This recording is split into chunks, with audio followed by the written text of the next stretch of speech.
Bismillah. Innal hamdalillah nahmaduhu wa nasta'inuhu wa nastaghfiruh wa na'udzu billahi min syururi anfusina wa min sayyiati a'malina may yahdihillahu fala mudhillalah wa may yudlil fala hadiyalah wa asyhadu an la ilaha illallah wahdahu la syarikalah wa asyhadu anna Muhammadan abduhu wa rasuluh amma ba'du. Alhamdulillah fi hadal yaumul Itsnin 23 September 2024 bertepatan dengan 18 dari Rabiul Awal 1446 Hijriah. Kita lanjutkan kajian di Fakultas Ilmil Hadis dari Sahih Al-Bukhari di Kitab Tauhid.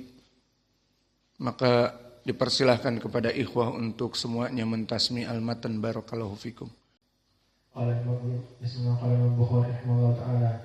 Hadatsana Abu Nu'man, hadatsana Hammad bin Zaid, an Ayyub, an Nafi', an Ibn Umar radhiyallahu anhu, qala qala Nabi sallallahu alaihi wasallam, inna ashab hadhihi as-suwar يعذبون يوم القيامة ويقال لهم أحيوا ما خلقتم.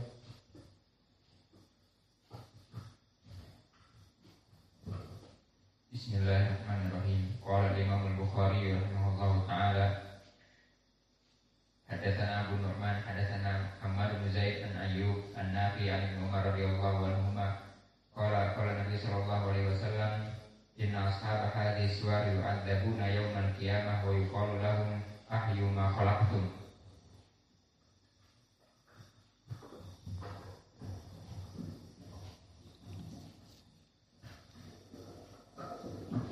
Bismillah. Qala Imam Al-Bukhari rahimahullah ta'ala hadatsana Abu Nu'man hadatsana Hammad bin Zaid an Nafi' an Ayyub an Nafi' an Ibn Umar radhiyallahu anhu qala Nabi sallallahu alaihi wasallam inna ashab hadhihi suwar yu'adzabuna yawmal qiyamati wa yuqalu lahum ahyu ma khalaqtum.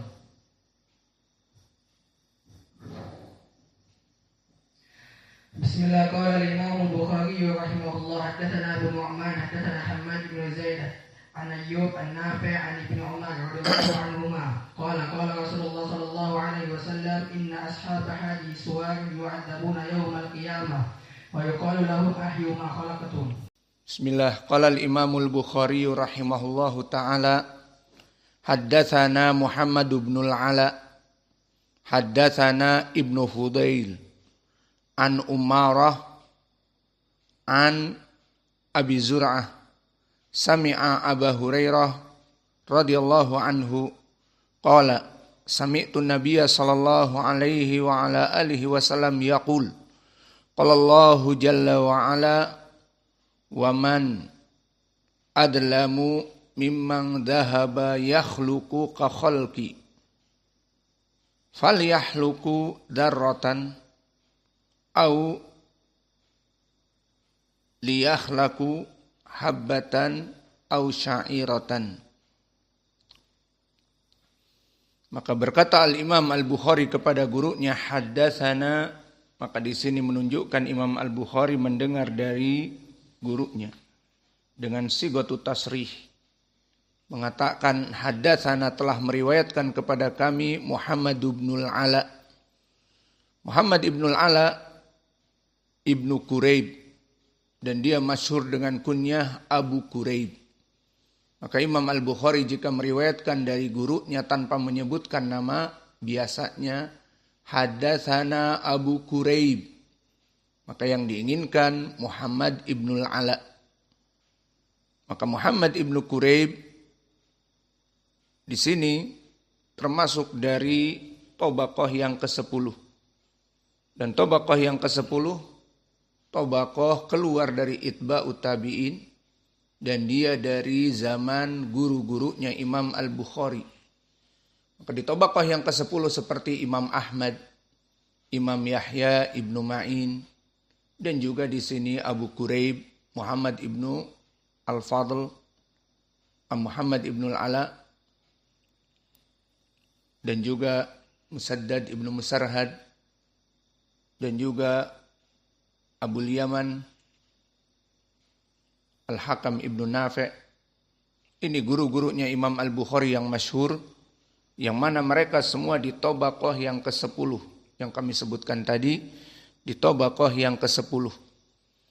Adapun rutbah kedudukan beliau, maka beliau di atas derajat siqah. Berkata Al-Hafidz Ibnu Hajar di Takrib, siqatun hafidun.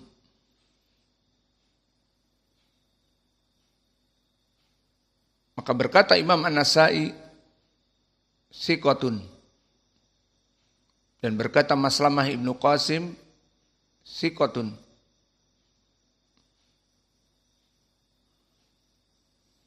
Dan berkata Muhammad Ibnu Yahya Ad-Duhli, lam ara ba'da Ahmad Ibni Hanbal bil Iraq ahfad min Abi Quraib. Maka dia hidup di zaman seperti Imam Ahmad, di bawah sedikit. Maka dikatakan oleh Muhammad Ibnu Yahya Ad-Duhli dari ulama An-Naisabur. Naisabur sekarang di Iran. Maka aku tidak mendapati setelah Imam Ahmad di Irak ada orang penerusnya selain dari Abu Quraib. Maka Abu Quraib di sini imam di atas derajat siqah. Namun berkata Abu Hatim, soduk, derajatnya pas-pasan. Maka ini menunjukkan bahwa Abu Hatim mutasyaddid. Kemudian meriwayatkan dari Ibnu Fudail. Maka siapa Ibnu Fudail? Dia adalah Muhammad Ibnu Fudail Ad-Dabbi Al-Kufi. Dan dia pun sama di atas derajat siqah. Disebutkan oleh Ali ibn al-Madini, kana siqatun sabtan fil hadis. Siqatun sabtan, maknanya dia sangat kuat sabt. Hafalannya tidak goyah. Berkata Ad-Darqutni, kana sabtan fil hadis. Dan dia mempunyai sedikit pemikiran Syiah. Maka berkata Ya'qub ibnu Sufyan, siqatun syi'i. Dia siqah namun pemikirannya sedikit melenceng. Dan berkata Ibnu Sa'ad, kana siqatun saduqon katsirul hadis mutasyayyi'an. Dia mempunyai sedikit dari pemikiran Syiah. Wa ba'duhum la yuhtaju bihi. Maka karena pemikiran ini sebagian muhaddisin tidak berpaling kepadanya. Berkata Imam Ahmad, kana yatasyayya' wa kana hasanul hadis. Maka dia dulu mempunyai pemikiran Syiah.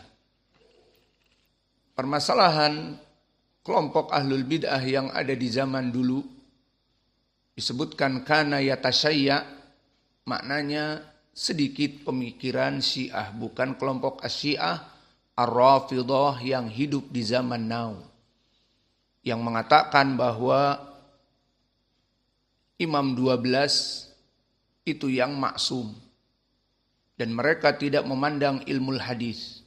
Hadis-hadis mereka palsu dibuat dari dua imam ini.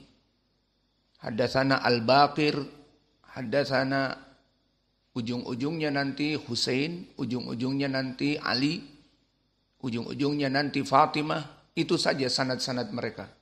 Tidak ada Abu Hurairah, tidak ada Ibnu Umar, tidak ada rawi-rawi yang lain kecuali imam-imam mereka. Dan kenyataannya imam-imam mereka tidak meriwayatkan hadis. Sedikit periwayatan hadis dari Al-Baqir, dan itu paling banyak dari mereka. Maka mana Al-Jawad dari Imam 12 tidak meriwayatkan hadis. Mana Al-Mahdi Al-Muntadhar, mana Askari dan yang lainnya dari imam yang 12. Maka mereka bukan dari ahlul hadis. Namun mereka memaksakan sanad-sanad yang ada pada kitab-kitab mereka, di kitab Biharul Anwar dan yang lainnya, maka mereka memaksakan untuk meriwayatkan dari mereka, padahal mereka 12 imam ini tidak ada periwayatannya secara detail. Tidak seperti hadis-hadis ahli sunnah. Maka mereka orang-orang Ar-Rafidhah, kebanyakan ahli sunnah tidak meriwayatkan daripadanya karena pendusta. Adapun yatasyayya, maknanya dia lebih mendahulukan Ali daripada Utsman. Itu saja. Adapun Abu Bakar dan Umar masih mereka anggap mereka adalah imam nomor 1. Adapun Rafidhah tidak. Abu Bakar dan Umar mereka pencuri dari tahta yang harusnya diberikan kepada Ali. Paham? Maka ini Ar-Rafidhah berbeda sekali. Dan dulu mereka orang-orang yang yatasyayya sudah dicela di zamannya. Karena seharusnya mereka mendahulukan Utsman daripada Ali. Namun mereka mendahulukan Ali daripada Utsman. Maka Daruqutni mengatakan kana sabtan, bahwa dia orang yang hafalannya kuat fil hadis. Ila annahu kana munharifan an Utsman. Namun dia mempunyai pemikiran Syiah tadi, Utsman itu dianggap lebih turun daripada Ali. Maka Abu Bakar, kemudian Umar, kemudian Ali, baru Utsman. Nah, di sini orang-orang Syiah pemahamannya. Dan Syiah seperti ini tidak mencapai kepada kelompok Ar-Rafidhah, mengkafirkan Abu Bakar dan Umar dan mencela Aisyah sebagai pelacur dan mengatakan Al-Quran itu kurang karena kami mempunyai mushaf Fatimah. Ini ucapan-ucapan mereka kelompok Ar-Rafidhah. Adapun kelompok Syiah, maka ulama di zaman dulu masih mengambilnya. Karena bukan Ar-Rafidhah. Kemudian meriwayatkan dari Ummarah. Maka siapa di sini Ummarah? Ummarah ibnul Qa'qa' Ad-Dabbi Al-Kufi. Maka sama seperti Muhammad ibnu Fudail Ad-Dabbi Al-Kufi. Dan begitupun Muhammad ibnul Ala Al-Kufi. Dia hidup di Irak.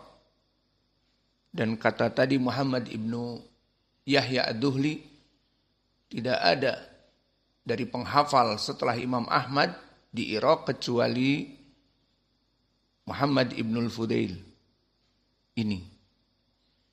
Adapun Ummarah ibnul Qa'qa', maka dia hidup di tabaqah yang ke-6. Maka dia sudah masuk kepada paling kecil dari kelompok tabi'in. Adapun Muhammad ibnu Fudail tadi hidup di tabaqah yang ke-9. Dan tabaqah yang ke-9 di zaman Imam Asy-Syafi'i, Yazid ibnu Harun dan Abdul Razak ibnu Hammam. Maka mereka hidup di tabaqah yang ke-9, paling kecilnya dari itba'ut tabi'in. Maka Ummarah ibnul Qa'qa' sudah masuk kepada kelompok tabi'in, kelompok yang mufaddalah. Maka dia Ummarah ibnul Qa'qa' Al-Kufi Ad-Dabbi, dan beliau pun derajatnya siqah. Dikatakan Yahya ibnu Ma'in bahwa Ummarah siqah. Dan juga ditautsik oleh Imam An-Nasa'i dan Muhammad ibnu Sa'ad dan Ya'qub ibnu Sufyan. Dan berkata Abu Hatim, Ummarah ibnul Qa'qa' salihul hadis. Itu pun di sini. Di mana semua orang memujinya siqah, maka Abu Hatim mengatakan salihul hadis. Apa makna salihul hadis? Salihul hadis maknanya dia itu hadisnya bisa dipakai kalau datang penguat dari jalan yang lain. Maka dia lebih rendah dari derajat saduq dan lebih mendekati kepada dhaif atau layyinul hadis. Yang maknanya jika dia berkesendirian jangan diambil hadisnya. Namun jika dia datang dari jalan-jalan yang lain baru diambil hadisnya. Maka kesimpulannya mana yang benar? Umarah ibnul Qaqqa rawi yang sikoh. Disikohkan Ibnu Ma'in dan dia mutasyaddid. Disikohkan An-Nasa'i dan dia mutasyaddid. Adapun Abu Hatim mengatakan solehul hadis, layinul hadis, hadisnya itu lunak, tidak bisa dipakai kecuali datang dari jalan yang lain, maka ini dari tasyaddudnya Abu Hatim. Kemudian meriwayatkan dari Abu Zur'ah. Maka Abu Zur'ah itu siapa yang meriwayatkan dari Abi Hurairah? Maka dia Abu Zur'ah yang meriwayatkan dari Abi Hurairah bernama Haram. Abu Zur'ah Haram Ibnu Amr al-Bajali. Maka dia masih dari keturunan sahabat Jarir ibni Abdillah. Maka dia namanya Haram Ibnu Amr ibni Jarir ibni Abdillah. Maka Jarir ibnu Abdillah dia sahabi. Dan di sini mempunyai anak Amr ibni Jarir ibni Abdillah. Dan cucunya Abu Zur'ah ini namanya Haram ibni Amr ibni Jarir ibni Abdillah.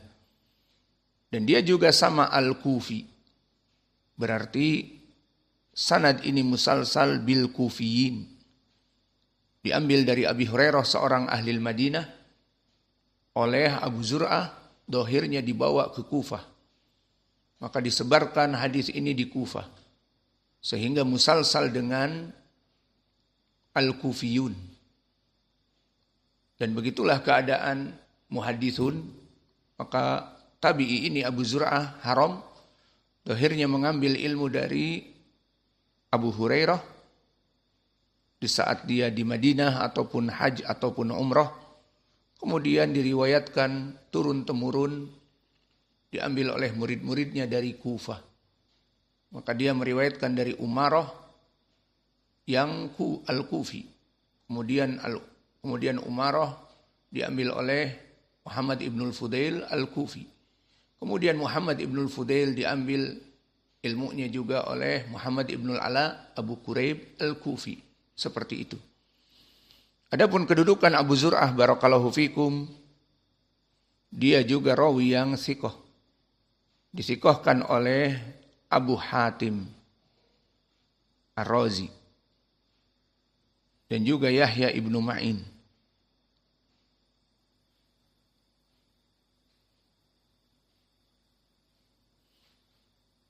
Dan para ulama muasirin seperti Ibnu Abdul Bar pun mensikohkannya, dan Al-Hafidh Ibnu Hajar mengatakan di At-Taqrib bahwa dia rawi yang sikoh. Maka berkata Abu Zur'ah mendengar dari Abi Hurairah radhiyallahu anhu, mendengar dari Nabi Muhammad sallallahu alaihi wa ala alihi wasallam. Inilah silsilah as-sanad. Maka orang-orang yang belajar ilmu hadis, mereka meyakini agama ini dengan jelas. Karena dari Imam Al-Bukhari yang menulis kitab, yang hidup di zaman 200 Hijriah, lebih 220-an Hijriah, maka sanadnya itu bersambung kepada Nabi yang hidup di 0 Hijriah misalnya. Maka bagaimana kita bisa yakin hadisnya itu sahih? Lihat sanadnya. Imam Al-Bukhari mendengar dari gurunya, Abu Quraib. Abu Quraib mendengar dari gurunya, Umarah. Dan Ibnul Fudail. Ibnul Fudail mendengar dari Umarah. Dan Umarah mendengar dari Haram Abu Zur'ah. Abu Zur'ah mendengar dari Abi Hurairah. Maka semuanya diperiksa, bersambung, saling mendengar. Dan diperiksa rawi-rawinya sikoh. Maka bisa dipercaya. Maka inilah keutamaan orang-orang yang belajar ilmu hadis. Dan kalian di sini mempelajari ilmu hadis, ilmu rijal tadi kita bahas, dan ilmu jarhi wa ta'dil. Maka itu adalah ilmu-ilmu yang penting. Dan berkata Imam An-Nawawi, ilmu hadis asraful ulum. Ilmu hadis itu adalah sebaik-baiknya, paling mulianya ilmu. Kenapa? Karena dengan mengetahui ilmu hadis, kita akan mengetahui berbagai ilmu. Semuanya kembali kepada ilmu hadis. Belajar tafsir, sanadnya sahih atau tidak kepada Mujahid. Sanadnya sahih apa tidak kepada Qatadah. Dipelajari ilmu hadis. Dan begitu pun di ilmu fikih, yang kehidupan kita tidak lekang dari ilmu fikih. Maka di ilmu fikih pun terdapat ilmu hadis. Dan begitu pun akidah kita beriman kepada Allah dengan hadis-hadis. Maka orang-orang yang Allah mudahkan ilmu hadis, bagi dia agama ini sangat terang benderang. Maka di sana banyak orang-orang, terutama para orientalis dan yang orang-orang awam, bingung. Benar nggak kita nih ngamalin amalan fikih kita seperti sholat dan seterusnya? Padahal khobar ini datang dari Nabi. Dan Nabi mengatakan, "Shallu kama ra'aitumuni usolli." Sholatlah kalian seperti kalian melihat aku sholat. Ini benar nggak sampai ke kita? Jaraknya sekarang 1400 tahun yang lalu. Maka mereka orang-orang awam, benar nggak? Akhirnya syak. Dan orang-orang dari orientalis, mereka menyebarkan ucapan-ucapan ini. Bahwa jarak kita dengan Nabi 1446 tahun. Nabi dulu sholat, bagaimana kita yakin bahwa kita sholat seperti Nabi? Inilah karena mereka tidak mempunyai ilmu hadis, mereka bingung dan mereka ragu. Sehingga akibatnya mereka meninggalkan sunnah-sunnah Nabi. Adapun kita yang belajar ilmu hadis, kita harus bersyukur kepada Allah. Bahkan kita bisa memeriksa dari Sunan Abi Daud yang tidak disyaratkan sahih, sanadnya sahih atau tidak. Bisa kita imani atau tidak dari segi akidah. Bisa kita amalkan atau tidak dari segi fikih. Maka alhamdulillah nikmat dari Allah. Kalian harus bersyukur di sini. Bisa belajar ilmu hadis. Dan kedepannya insya Allah membuat kita kumpulan hadis-hadis yang sahih tentang apa. Dan memeriksa hadis yang sahih dari yang dhaif. Khutbah-khutbah kalian dari hadis-hadis yang sahih. Maka seperti Syekh kami Mukbil, seorang muhaddis, dan Syekh Al-Albani dan Syekh Robi yang masih hidup. Maka mereka para muhaddisin ilmunya banyak. Karena ilmu hadisnya modal untuk masuk ke berbagai cabang ilmu. Maka khutbahnya saja penuh hadis-hadis yang sahih. Karena saat dia berkhutbah dicari hadis-hadis yang sahih saja. Tidak boleh hadis-hadis palsu masuk. Tidak boleh disampaikan kepada manusia di khutbah Jum'ah yang didengar oleh orang yang banyak di masjid. Hadis-hadis yang dhaif, palsu. Maka di sini tantangan bagi mereka orang-orang yang hanya sekedar salat Jumat, penggugur kewajiban saja. Maka mereka tidak tahu mana hadis yang sahih dan yang dhaif. Disampaikan oleh khatib hadis-hadis yang tidak jelas. Tidak tahu sumbernya bahkan. Dan tidak tahu apakah sahih ataupun dhaif. Maka kita harus bersyukur. La in syakartum la azidannakum. Barang siapa yang bersyukur, Allah akan memberikan tambahan dan tambahan over and over again. Namun jika kalian tidak bersyukur di sini, malas belajar, melaksanakan perbuatan-perbuatan yang dilarang, berbuat anarki, merasa diri berani sendiri mendolimi yang lainnya, atau mencuri dari uang dakwah, ataupun mencuri dari peralatan-peralatan dakwah dan seterusnya, maka bisa jadi Allah haramkan dari tempat ini.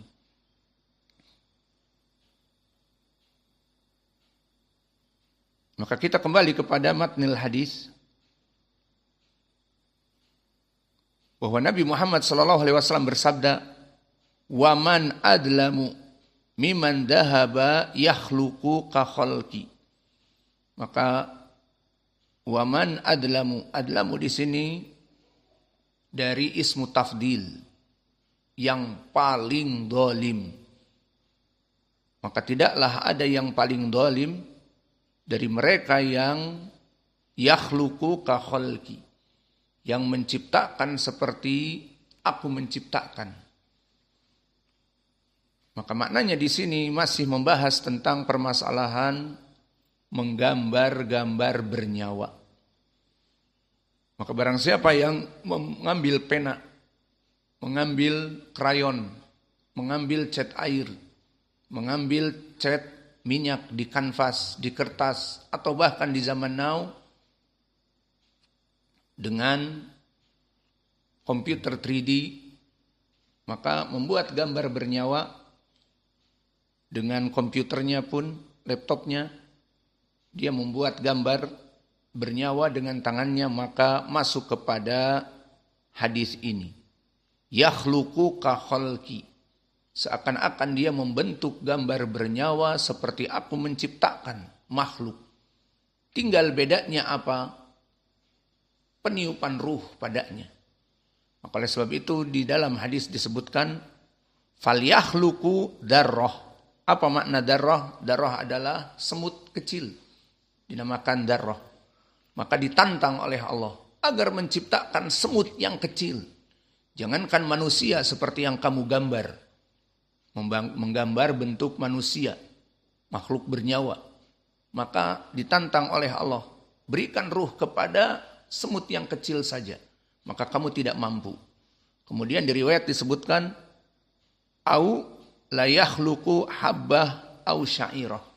Atau disuruh oleh Allah menciptakan apa yang digambar itu untuk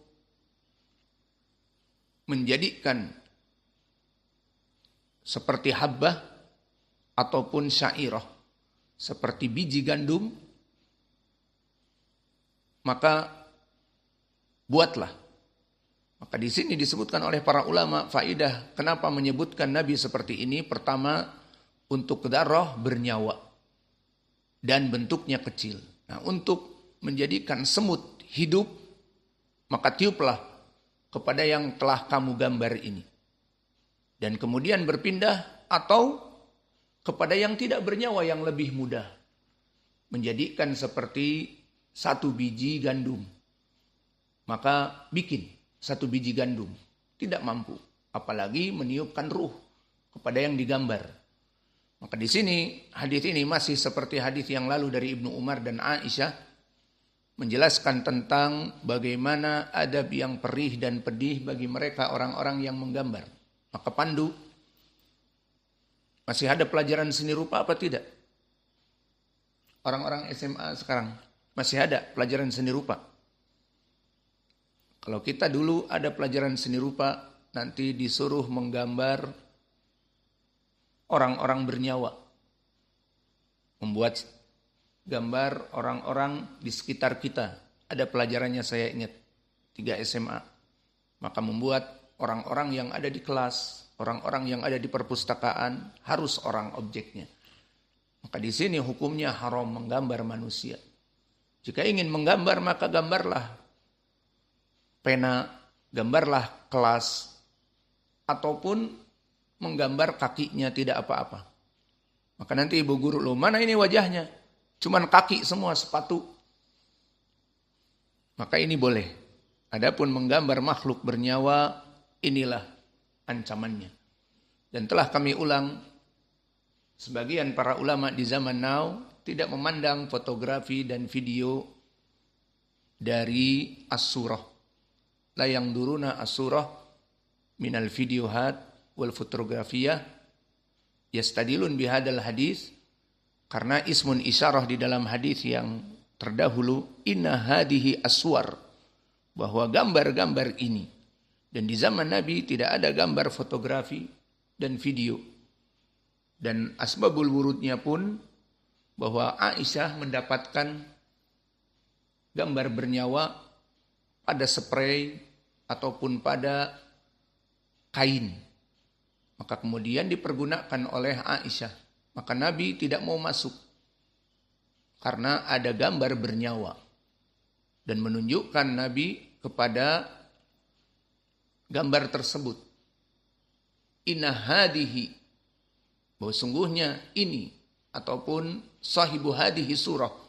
Yang membuat gambar bernyawa ini diadab oleh Allah. Dan khitabnya di situ adalah gambar yang ada pada zaman itu. Alhasil, Sebagian ulama mengatakan begitupun fotografi, maka sama juga buatan tangan, maka ini perkara yang khilaf. Dan perkara yang khilaf seperti ini tidak bisa kita mengilzamkan, memaksakan kepada sesama ahlu sunnah. Maka oleh sebab itu antum bisa melihat sebagian dari ulama ahlu sunnah, dari para masyayikh berdakwah dengan ada videonya dan ada gambarnya, maka mereka berpendapat karena ini bukan dari permasalahan menggambar dengan tangan. Maka inilah yang sepakat dari para ulama bahwa menggambar dengan tangan atau mendesain dengan video dibuat dengan tangannya, dengan mouse, dengan faroh di video membuat dari gambar, maka itu masuk.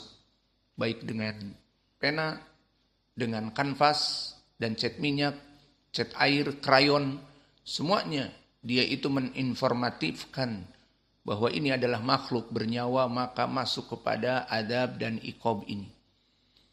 Namun jika pohon-pohonan yang dia gambar, masjid, atau tas, atau kitab, maka ini tidak apa-apa. Maka dengan ini selesailah dari permasalahan menggambar-gambar bernyawa, dan wajah pendalilannya dari mana hadis ini masuk kitab tauhid, di mana tauhid ar-rububiyah, Allah yang menciptakan makhluknya. Tidak ada perserikatan dalam penciptaan makhluk. Maka di saat seseorang menggambar, membentuk wajah dan leher dan tubuh, maka ini dengan tangannya ini, orang ini seakan-akan menyerupai ciptaan Allah. Maka dilaranglah orang-orang menggambar-gambar makhluk hidup, karena seakan-akan menciptakan seperti Allah.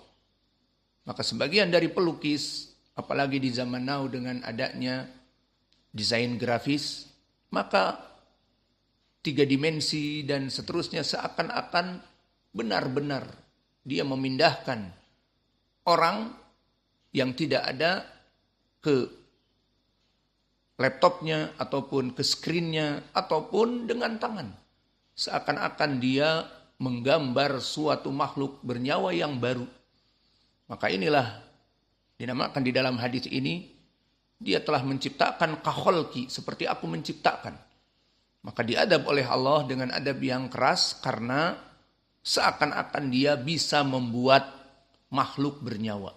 Tinggal nanti di hari kiamat, yuma khalaqtum, maka tiupkan ruh kepada yang kamu gambar tadi. Maka di sini permasalahan menggambar makhluk bernyawa dengan tangan sepakat dari kaum muslimin itu yang haram dan mendapatkan iqab dengan diperintah untuk meniupkan ruh. Karena berkeyakinan bahwa dia bisa membentuk seperti Allah membentuk makhluk bernyawa, maka dia menggambar. Dan keutamaan mereka, bukan keutamaan maksudnya kelebihan mereka para pelukis ataupun orang yang ahli gambar, di mana dia bisa melihat objek, kemudian objek itu yang ada di kenyataan kehidupan kita dimasukkan ke kanvas, dimasukkan ke kitabnya, dimasukkan ke kertas kosong, atau ke screen dari laptopnya. Itu. Maka itulah yang menyebabkan seperti penciptaan. Maka misalnya dia melihat, kuda ini bagus sekali. Dilihat, hanya dengan melihat, maka langsung dia tuangkan kepada kanvas dan nanti dicat dengan cat minyak. Jadilah lukisan yang indah tentang kuda tadi.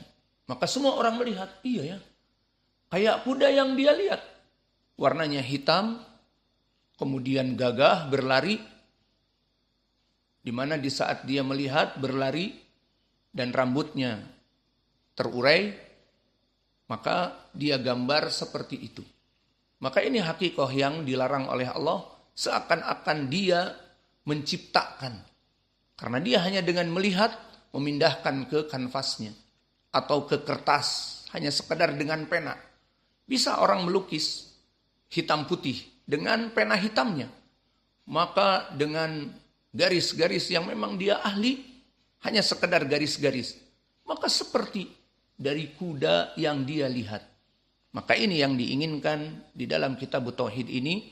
Di dalam hadis disebutkan, yakhluqu kakholqi. Dia bagaikan menciptaan seperti aku menciptakan. Maka di sini dari minbab Tauhid, rububiyah, dilarangnya orang-orang menggambar.